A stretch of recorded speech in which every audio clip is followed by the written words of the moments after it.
Di desa terpencil bernama Karangjati, hiduplah seorang perempuan bernama Sari. Ia dikenal sebagai gadis cantik, tetapi hidupnya penuh penderitaan.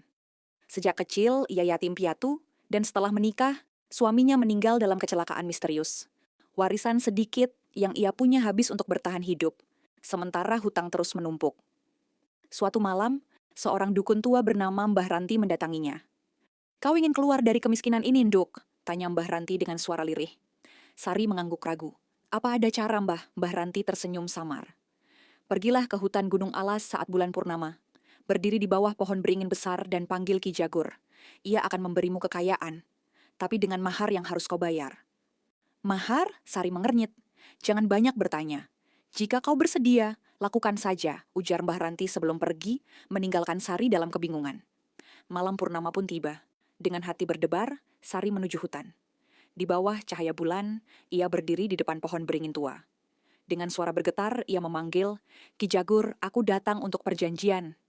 Angin bertiup kencang. Kabut pekat tiba-tiba menyelimuti sekitar. Dari kegelapan muncul sosok tinggi besar berbulu hitam, dengan mata merah menyala. Bau anyir menyengat hidung Sari. "Kau ingin kaya?" Suara berat itu menggema. Sari mengangguk, meskipun tubuhnya gemetar. "Tapi kau harus membayarnya dengan tubuhmu."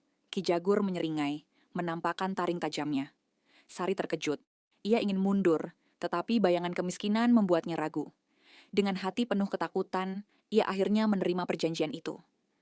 Malam itu, hutan menjadi saksi perjanjian gelap antara manusia dan makhluk gaib. Sari kehilangan kesuciannya pada sesuatu yang bukan manusia. Kesadarannya memudar di tengah kegelapan. Keesokan harinya, hidupnya berubah. Ia tiba-tiba menjadi kaya raya. Tanahnya subur, dagangannya laris, dan pria-pria desa mengantre untuk melamarnya. Namun, setiap bulan purnama, ia menghilang dari rumah, menuju hutan, tanpa sepengetahuan siapapun. Warga mulai curiga. Sari semakin cantik, tetapi tubuhnya tampak lemah setiap kali ia kembali dari hutan. Beberapa orang mengaku melihat bayangan besar menemaninya di kegelapan malam.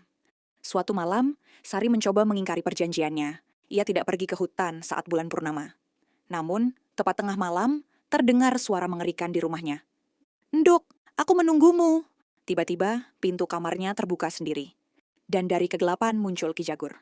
Tubuhnya lebih besar dari sebelumnya, dengan taring yang berkilat di bawah sinar bulan. "Kau milikku, selamanya." Sari menjerit, tetapi tubuhnya kaku. Ki Jagur mendekat, meraihnya dengan tangan berbulu besar. Dalam sekejap, ia menghilang, lenyap tanpa jejak. Keesokan harinya, warga desa menemukan rumah Sari kosong. Satu-satunya yang tersisa hanyalah bau anyir yang menyengat dan jejak kaki raksasa menuju hutan.